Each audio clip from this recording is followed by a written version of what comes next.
Hi hello friends, welcome to Fresh Life. I am Lexi. ഇന്ന് നമ്മൾ തയ്യാറാക്കാൻ പോകുന്നത് ഒരു കട്ട്ലേറ്റ് ആണ്. നമുക്ക് ഏവർക്കും പ്രിയപ്പെട്ട ഒരു സ്നാക്കാണല്ലേ കട്ട്ലേറ്റ്. ഇന്ന് നമുക്ക് വളരെ എളുപ്പത്തിൽ ഒരു ചിക്കൻ കട്ട്ലേറ്റ് തയ്യാറാക്കി നോക്കിയാലോ. ചിക്കൻ കട്ട്ലേറ്റ് തയ്യാറാക്കാൻ ഇവിടെ 300 ഗ്രാം ചിക്കൻ കഴുകി ക്ലീൻ ചെയ്ത് വെച്ചിട്ടുണ്ട്. നമ്മളിവിടെ ബോൺലെസ് ചിക്കനാണ് കട്ട്ലേറ്റിന് വേണ്ടി എടുത്തിരിക്കുന്നത്. എല്ലോട് കൂടിയ ചിക്കനാണ് നമ്മൾ ഉപയോഗിക്കുന്നതെങ്കിൽ ചിക്കൻ വേവിച്ചതിന് ശേഷം നമുക്കതിൽ നിന്ന് എല്ല് മാറ്റിയെടുക്കണം. ഇനി നമ്മൾ എടുത്തു വെച്ചിരിക്കുന്നത് 2 മീഡിയം സൈസിലുള്ള ഉരുളക്കിഴങ്ങാണ്. അത് തൊലി കളഞ്ഞ് കട്ട് ചെയ്ത് വെച്ചിട്ടുണ്ട്. ഇനി നമുക്ക് ചിക്കനെ വേവിച്ചെടുക്കാം. ചിക്കൻ വേവിക്കുന്നതിനായിട്ട് ഒരു പാൻ ചൂടാക്കുന്നുണ്ട്. ആ പാൻ ചൂടായി വരുമ്പോൾ അതിലേക്ക് ചിക്കൻ പീസസ് ഇട്ട് കൊടുക്കാം. ഇനി 1/2 ടീസ്പൂൺ ഉപ്പ് കൂടി ചേർത്ത് കൊടുക്കാം കേട്ടോ. ഇനി ഇതിലേക്ക് ചേർക്കുന്നത് 1/2 ടീസ്പൂൺ കുരുമുളക് പൊടിയാണ്. ഇനി ഇതിലേക്ക് ഒരു 1/2 കപ്പ് വെള്ളം ഒഴിച്ചു കൊടുക്കുന്നുണ്ട്. കുറച്ച് വെള്ളം മാത്രം മതി നമുക്കിതിലേക്ക്. ഇനി പാൻ്റെ ലിഡ് അടച്ചു വെച്ച് നമുക്ക് ചിക്കനെ വേവിച്ചെടുക്കാം. ഇനി മൂടിയൊന്ന് തുറന്ന് നമുക്ക് ജസ്റ്റ് ഒന്ന് ഇളക്കി കൊടുക്കാം. ചിക്കൻ മൂടിക്കിടന്ന് വേവുമ്പോഴത്തേക്കും ചിക്കൻ്റെ ഉള്ളിൽ നിന്നുള്ള ആ ഒരു സ്റ്റോക്ക് പുറത്തേക്ക് വരും. ആ ഒരു വെള്ളത്തിൽ കിടന്ന് അത് നന്നായിട്ട് വെന്ത് കിട്ടും. കട്ട്ലേറ്റിനുള്ള ചിക്കൻ വേവിച്ചെടുക്കുമ്പോൾ നന്നായി വെന്ത് പോകേണ്ടതില്ല. ഒരു 90% ഒക്കെ വേവായാൽ മതി കേട്ടോ. ലിഡ് അടച്ചു വെച്ച് ഒരു 7 മിനിറ്റ് വേവുമ്പോഴത്തേക്കും നമ്മുടെ ചിക്കൻ പാകമായിട്ടുണ്ടാവും. ഇനി ഇതിൽ അധികം നിൽക്കുന്ന ആ ഒരു വെള്ളം അത് നന്നായിട്ടൊന്ന് വറ്റിച്ചെടുക്കാം. ഇങ്ങനെ വെള്ളം വറ്റിച്ചെടുക്കുമ്പോഴത്തേക്കും ചിക്കൻ ആ പാനിൽ കിടന്ന് ജസ്റ്റ് ഒന്ന് ഫ്രൈ ആയി കിട്ടും. ഇതുപോലെ അല്പം ഒന്ന് മുരിഞ്ഞു വന്നോട്ടെ. ഇത്രയാണ് ഇതിന്റെ പാകം. ഇനി ഇത് നമുക്ക് മാറ്റി വയ്ക്കാം. അടുത്തായിട്ട് നമുക്ക് നമ്മുടെ ഉരുളക്കിഴങ്ങ് വേവിച്ചെടുക്കണം. അതിനായിട്ട് ഒരു കുക്കറിലേക്ക് കട്ട് ചെയ്ത് വെച്ചിരിക്കുന്ന ഉരുളക്കിഴങ്ങ് ഇട്ട് കൊടുക്കാം. ഇത് വെന്ത് കിട്ടാനായിട്ട് 1 കപ്പ് വെള്ളം കൂടെ ചേർക്കുന്നുണ്ട്. ഉരുളക്കിഴങ്ങ് മുങ്ങിക്കിടക്കാവുന്ന രീതിയിൽ വെള്ളം ഒഴിച്ചു കൊടുത്താൽ മതി കേട്ടോ.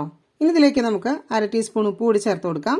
കുക്കർ അടച്ചു വെച്ച് നമുക്ക് ഈ പൊട്ടറ്റോ വേവിച്ചെടുക്കാം. 2 വിസിൽ വരുന്നവരെ ഹൈ ഫ്ലെയിമിൽ വെച്ച് തന്നെ നമുക്ക് ഈ പൊട്ടറ്റോനെ വേവിച്ചെടുക്കാം കേട്ടോ. കുക്കറിന്റെ 2 വിസിൽ ഒന്ന് സെറ്റിലായി കഴിഞ്ഞാൽ നമുക്ക് ഇതൊന്ന് തുറന്നു നോക്കാം. പൊട്ടറ്റോ ഇവിടെ വെന്ത് നല്ല പാകമായിട്ടിരിക്കുന്നുണ്ട്. ഇനി ഇത് നമുക്കൊരു ബൗളിലേക്ക് മാറ്റാം. ഈ പൊട്ടറ്റോ ഒന്ന് ചൂടാറി കഴിഞ്ഞാൽ നമുക്കതൊന്ന് ഉടച്ചെടുക്കാം. ഏതെങ്കിലും സ്പൂണോ പൊട്ടറ്റോ സ്മാഷറോ വെച്ച് നമുക്ക് ഈ പൊട്ടറ്റോ നന്നായിട്ടൊന്ന് ഉടച്ചെടുക്കണം. ഇതവിടെ നമ്മുടെ പൊട്ടറ്റോ റെഡി ആയിട്ടുണ്ട്. ഇനി ഇത് നമുക്ക് അല്പനേരം മാറ്റി വയ്ക്കാം. ഈ സമയം നമ്മുടെ ചിക്കൻ ഇവിടെ ചൂടാറി വന്നിട്ടുണ്ട്. ചിക്കൻ ചൂടാറി കഴിഞ്ഞാൽ നമുക്ക് ആ ചിക്കനെ മിക്സിയുടെ ഒരു ജാറിലിട്ട് ഒന്ന് ക്രഷ് ചെയ്തെടുക്കണം. പൾസ് മോഡിലിട്ട് ക്രഷ് ചെയ്തെടുത്താലും മതി. കൂടുതൽ അരഞ്ഞു പോകാതെ ശ്രദ്ധിക്കണം കേട്ടോ. ഇവിടെ ഈ രീതിയിൽ ചിക്കൻ ഇങ്ങനെ വിടർന്ന് കിട്ടുന്ന രീതിയിൽ വേണം നമ്മൾ ചിക്കനെ ക്രഷ് ചെയ്തെടുക്കാനായിട്ട്. ഇനി നമുക്കൊരു പാൻ സ്റ്റവിൽ വെക്കാം. പാൻ ചൂടായി വരുമ്പോൾ അതിലേക്ക് 1 ടേബിൾ സ്പൂൺ വെളിച്ചെണ്ണ ചേർത്ത് കൊടുക്കുന്നുണ്ട്. വെളിച്ചെണ്ണ ചൂടായി വരുമ്പോൾ അതിലേക്ക് 5 പീസ് വെളുത്തുള്ളി അത് ചതച്ചെടുത്തതാണ് ചേർത്ത് കൊടുക്കുന്നത്. 1 ഇഞ്ച് നീളത്തിൽ 1 പീസ് ഇഞ്ചി അതും എടുത്ത് ചതച്ച് ഇടുന്നുണ്ട് കേട്ടോ. അല്പനേരം ഇതൊന്ന് റോസ്റ്റ് ചെയ്ത് വരണം. അതിനുശേഷം നമുക്ക് ഇതിലേക്ക് പച്ചമുളക് ഇട്ട് കൊടുക്കാം.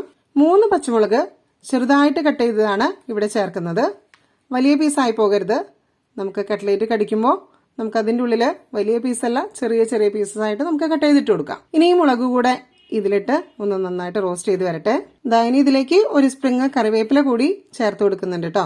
2 മീഡിയം സൈസ് സബോള അത് ചെറുതായിട്ട് ചോപ്പ് ചെയ്തത് ഇതിലേക്ക് ഇട്ട് കൊടുക്കാം. എന്നിട്ട് ഇതെല്ലാം കൂടെ നന്നായിട്ടൊന്ന് യോജിപ്പിച്ചെടുക്കാം. ഈ സമയം ഒരു 1/4 ടീസ്പൂൺ ഉപ്പ് കൂടി ചേർക്കുന്നുണ്ട്. ഉപ്പ് ചേർത്ത് കൊടുത്താൽ സബോള പെട്ടെന്ന് റോസ്റ്റ് ആയി കിട്ടും.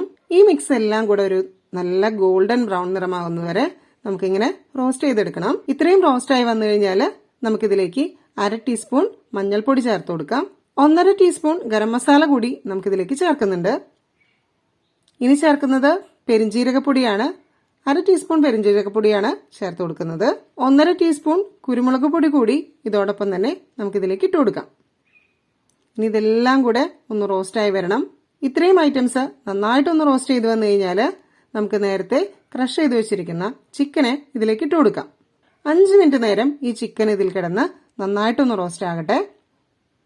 ഈ മസാല എല്ലാം കൂടെ ആ ചിക്കന്റെ പീസസിൽ പിടിച്ച് നന്നായിട്ട് വരുന്നവരെ നമുക്ക് ഈ ചിക്കനെ ഒന്ന് റോസ്റ്റ് ചെയ്തെടുക്കാം. ചിക്കൻ ഇവിടെ ഫ്രൈ ആയി കഴിഞ്ഞു. ഇനി ഈ ചിക്കനെ നമുക്ക് ഒരു ബൗളിലേക്ക് മാറ്റാം. ഈ ബൗളിൽ നമ്മൾ നേരത്തെ സ്മാഷ് ചെയ്ത് വെച്ചിരിക്കുന്ന പൊട്ടറ്റോ കൂടി ഇട്ട് കൊടുക്കുന്നുണ്ട്. ബൗളിലെ ചിക്കൻ നന്നായിട്ടൊന്ന് ചൂടാറി വരുമ്പോൾ നമുക്ക് ഈ പൊട്ടറ്റോയുടെ കൂടെ എല്ലാം കൂടെ ഒന്ന് നന്നായിട്ട് മിക്സ് ചെയ്ത് ഇതുപോലെ തയ്യാറാക്കി എടുക്കണം. ഇപ്പോൾ നമുക്ക് നമ്മൾ ചപ്പാത്തിയൊക്കെ കുഴയ്ക്കുന്ന പോലെ ഒരു സ്റ്റഫ്ഡ് പരുവത്തിലായിട്ട് നമ്മുടെ കട്ട്ലേറ്റിന്റെ കൂട്ട് റെഡി ആയിട്ടിരിക്കുന്നുണ്ട്. ഇനി നമുക്ക് ഈ കട്ട്ലേറ്റിൻ്റെ ബേസിനെ നമുക്കിഷ്ടമുള്ള പോലെ ഷേപ്പ് ചെയ്തെടുക്കാം. ഞാനിവിടെ റൗണ്ട് ഷേപ്പിലാണ് ഇത് ഷേപ്പ് ചെയ്തെടുക്കുന്നത്. ഇതുപോലെ കയ്യിൽ വെച്ച് തന്നെ വേണമെങ്കിൽ നമുക്കിത് ഷേപ്പ് ചെയ്തെടുക്കാം. അല്ലെങ്കിൽ ഈസി ആയിട്ട് ഒരു ബോട്ടിലിൻ്റെ അടപ്പെടുത്ത് നമുക്ക് അടപ്പിൽ ഈ കൂട്ട് പ്രസ് ചെയ്ത് കൊടുത്ത് അതിൽ നിന്ന് എടുത്തു കഴിഞ്ഞാൽ നല്ല റൗണ്ട് ഷേപ്പ് കിട്ടും. ഇരിക്കുന്നത് പോലെ നമുക്ക് എല്ലാ കട്ട്ലേറ്റും ഷേപ്പ് ചെയ്ത് റെഡിയാക്കി എടുക്കാം. നമ്മളിത് ഷേപ്പ് ചെയ്യുന്ന സമയത്ത് തന്നെ ഒന്ന് പ്രസ് ചെയ്തെടുക്കണം. നന്നായിട്ടൊന്ന് പ്രസ് ചെയ്തില്ലെങ്കിൽ നമ്മളിത് വെളിച്ചെണ്ണയിലേക്ക് ഇടുമ്പോൾ അടർന്നു പോകാനായിട്ട് ഇടയുണ്ട്. അപ്പോൾ നന്നായിട്ടൊന്ന് പ്രസ് ചെയ്ത് നല്ല ഷേപ്പിലാക്കി ഓരോന്നും എടുത്തു വെച്ചേക്കണം. ഇനി നമ്മൾ എടുക്കുന്നത് 2 കോഴിമുട്ടയാണ്. ആ കോഴിമുട്ട ഒരു ബൗളിലേക്ക് പൊട്ടിച്ചൊഴിച്ച് അതിനെ നമുക്ക് നന്നായിട്ടൊന്ന് ബീറ്റ് ചെയ്തെടുക്കാം. ഇനി നമ്മൾ തയ്യാറാക്കേണ്ടത് ബ്രെഡ് ക്രംസ് ആണ്. ഞാനിവിടെ ഒരു 3 സ്ലൈസ് ബ്രെഡ് എടുത്തിട്ടുണ്ട്. ഈ ബ്രെഡിനെ മിക്സിയുടെ ജാറിലിട്ട് അതും ജസ്റ്റ് ഒന്ന് ക്രഷ് ചെയ്തെടുക്കണം. കൂടുതൽ പൊടിഞ്ഞു പോകേണ്ടതില്ല. ഇനി ബ്രെഡ് ക്രംസ് നമ്മൾ ഇതുപോലെ തയ്യാറാക്കുന്നില്ലെങ്കിൽ റെഡിമെയ്ഡ് ആയിട്ട് ഷോപ്പിൽ നിന്ന് വാങ്ങിച്ചത് ഉപയോഗിച്ചാലും മതി. അതിനുശേഷം ഇതിനെ ബ്രെഡ് ക്രംസിൽ മുക്കി എല്ലാ ഭാഗവും ഒന്ന് ബ്രെഡ് കൊണ്ട് പൊതിഞ്ഞെടുക്കണം കേട്ടോ. 2 സൈഡും തിരിച്ചു മറച്ചുവിട്ട് എല്ലാ ഭാഗത്തും ബ്രെഡ് ക്രംസ് വരുന്ന രീതിയിൽ നമ്മൾ ഇവിടെ ഓരോന്നും തയ്യാറാക്കി എടുക്കുന്നുണ്ട്. നമുക്ക് റെഡിയാക്കി വെച്ചിരിക്കുന്ന കട്ട്ലേറ്റ് ഒരു ബാച്ചിൽ തന്നെ ഇട്ട് ഫ്രൈ ചെയ്തെടുക്കാൻ പറ്റുന്നില്ലെങ്കിൽ ഓരോ ബാച്ചിലും വെളിച്ചെണ്ണയിലേക്ക് ഇടുന്നതിനനുസരിച്ച് അത്രയെണ്ണം മാത്രം ആദ്യം മുട്ടയിലും പിന്നീട് ബ്രെഡ് ക്രംസിലും മുക്കിയെടുത്താൽ മതി. എല്ലാതും ആദ്യമേ തന്നെ ഈ ഒരു പ്രോസസ്സ് ചെയ്തെടുത്തു വെക്കരുത്. ഇനി നമുക്ക് കട്ട്ലേറ്റ് ഫ്രൈ ചെയ്തെടുക്കാം. അതിനായിട്ട് ഒരു പാൻ ചൂടാക്കി എടുക്കുന്നുണ്ട്. അതിലേക്ക് ഓയിൽ ഒഴിച്ചു കൊടുക്കാം. ഞാനിവിടെ വെളിച്ചെണ്ണ തന്നെയാണ് ഉപയോഗിച്ചിരിക്കുന്നത്. കട്ട്ലേറ്റ് മുങ്ങിക്കിടക്കുന്ന രീതിയിൽ വേണം ഇതിലേക്ക് ഓയിൽ ഒഴിച്ചു കൊടുക്കാൻ. അല്പം നന്നായിട്ട് തന്നെ ഓയിൽ ഇതിലേക്ക് ഒഴിച്ചു കൊടുക്കണം. ഏകദേശം ഈ ഒരു കടായിൽ 250 ഗ്രാം വെളിച്ചെണ്ണയോളം ഞാൻ ഒഴിച്ചു കൊടുത്തിട്ടുണ്ട്. ഈ ഓയിൽ നന്നായിട്ടൊന്ന് ചൂടായി വരണം. ഈ ഓയിൽ ചൂടായി കഴിഞ്ഞാൽ നമുക്കതിലേക്ക് കട്ട്ലേറ്റ് ഇട്ട് കൊടുക്കാം. ഞാൻ ഒരു ബാച്ചിൽ 5 കട്ട്ലേറ്റ് ആണ് ഇട്ട് കൊടുത്തിരിക്കുന്നത്.